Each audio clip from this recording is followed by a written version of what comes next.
Selamat malam Bapak, Ibu, dan saudara-saudara yang Tuhan kasihi. Bersatu hati dalam doa, Selasa 12 April 2022, mengambil judul Menguak Sebuah Visi. Untuk itu, mari kita mengalaskan renungan kita malam ini dengan berdoa. Tuhan, bukalah hati dan pikiran kami untuk merenungkan firman-Mu sebelum kami tidur dan terlelap malam ini. Amin. Bacaan Alkitab kita diambil dari Yohanes 12 ayat 20 sampai ayatnya yang ke-36. Lembaga Alkitab Indonesia memberinya judul Yesus memberitakan kematiannya.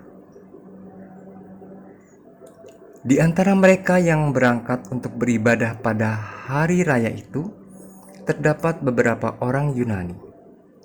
Orang-orang itu pergi kepada Filipus yang berasal dari Betsaida di Galilea, lalu berkata kepadanya, "Tuhan, kami ingin bertemu dengan Yesus." Filipus pergi memberitahukannya kepada Andreas. Andreas dan Filipus menyampaikannya pula kepada Yesus. Tetapi Yesus menjawab mereka, katanya, "Telah tiba saatnya Anak Manusia dimuliakan.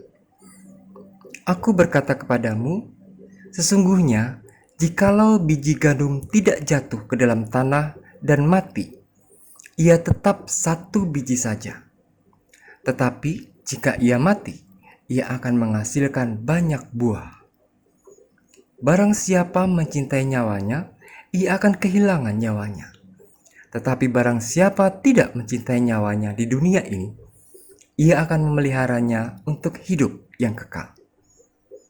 Barang siapa melayani aku, ia harus mengikut aku, dan di mana aku berada, di situ pun pelayanku akan berada. Barang siapa melayani aku, ia akan dihormati Bapa."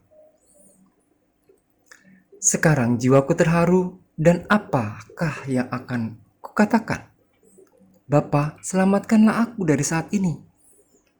Tidak, sebab untuk itulah aku datang ke dalam saat ini. "Bapa, muliakanlah namamu."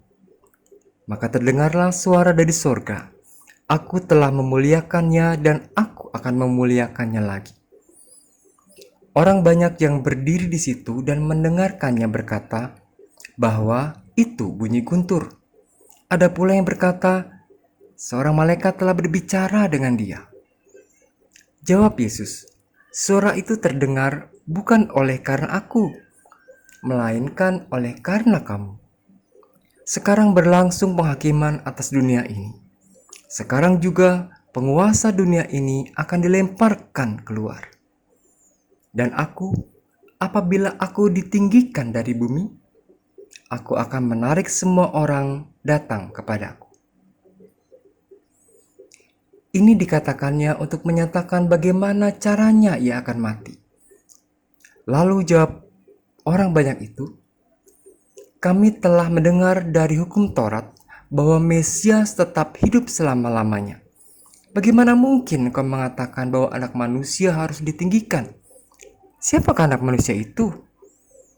Kata Yesus kepada mereka, "Hanya sedikit waktu lagi terang ada di antara kamu. Selama terang itu ada padamu, percayalah kepadanya, supaya kegelapan jangan menguasai kamu. Barang siapa berjalan dalam kegelapan, ia tidak tahu kemana ia pergi. Percayalah kepada terang itu, selama terang itu ada padamu, supaya kamu menjadi anak-anak terang." Sesudah berkata demikian, Yesus pergi bersembunyi dari antara mereka. Demikianlah bacaan firman Tuhan malam ini. Saudara-saudara yang dikasihi Tuhan, setiap orang pasti akan mati. Tetapi kapan waktunya, itu rahasia ilahi. Seandainya setiap orang tahu kapan ia akan mati dan bagaimana kematian datang menyambutnya, kira-kira apa yang akan ia rasakan? renungan malam ini mengajak kita untuk lebih memahami cara pandang Yesus dalam memaknai hidupnya di dunia ini. Judul perikop, Yesus memberitakan kematiannya, menyiratkan dengan jelas arah dari renungan ini. Pertama, Yesus tahu benar tujuan kedatangannya di dunia ini. Karya besar Allah untuk menyelamatkan manusia dan seluruh ciptaannya adalah misi utamanya. Misi Yesus ini hanya akan tercapai melalui sebuah jalan, yaitu jalan derita. Tanpa itu, misinya tidak akan tercapai. Kedua, Yesus tahu kapan waktunya ia akan menggenapi misinya itu. Dapat kita bayangkan jika itu kita rasakan. Tentu tidak mudah, bahkan sangat sulit rasanya harus menanggung derita, disalibkan dan mati. Apalagi penderitaan itu bukanlah akibat yang ia lakukan, melainkan akibat ulah orang lain. Namun, karena taat dan atas dasar kasih, maka ia rela dan bersedia melakukannya. Tak heran apabila ia berkata. Tetapi Yesus menjawab mereka katanya, "Telah tiba saatnya Anak Manusia dimuliakan. Aku berkata kepadamu, sesungguhnya jikalau biji gandum tidak jatuh ke dalam tanah dan mati, ia tetap satu biji saja. Tetapi jika ia mati, ia akan menghasilkan banyak buah. Barang siapa mencintai nyawanya, ia akan kehilangan nyawanya. Tetapi barang siapa tidak mencintai nyawanya di dunia ini, ia akan memeliharanya untuk hidup yang kekal." Yohanes 12 ayat 23-25. Yesus mengatakan hal tersebut karena ia tahu bahwa pengorbanannya itu tidak akan sia-sia. Mati 1, tumbuh 1000. Begitulah ungkapan yang kerap kita dengar untuk menggambarkan bahwa pengorbanan seseorang akan menumbuhkan semangat bagi orang yang akan melanjutkan perjuangan itu.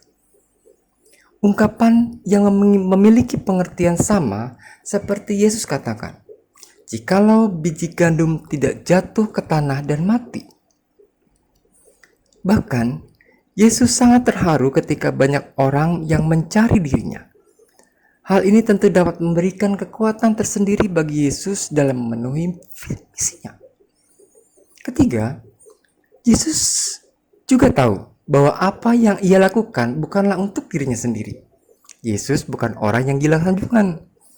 Ia memahami posisinya sebagai anak yang menuruti kehendak Bapanya. Ia menjalani semua itu karena misi besarnya itu atas prakarsa Bapanya.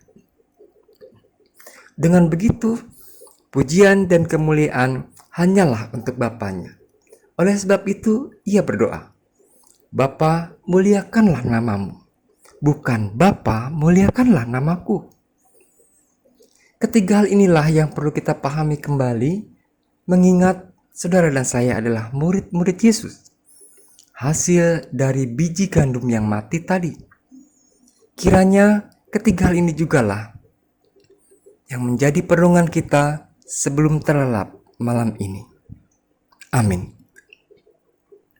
Mari kita berdoa. Bapa yang baik, kami bersyukur dapat memahami kembali sikap dan karakter-Mu saat menjalani kehendak Bapa-Mu di sorga. Ajarlah kami untuk melanjutkan karya-Mu sebagai buah hasil biji gandum yang jatuh ke tanah dan mati. Biarlah segala kehidupan kami bukan untuk kepentingan diri kami sendiri, melainkan untuk kemuliaan nama Tuhan semata. Dalam kasih-Mu yang akan terus melingkupi kami sepanjang tidur kami malam ini. Amin.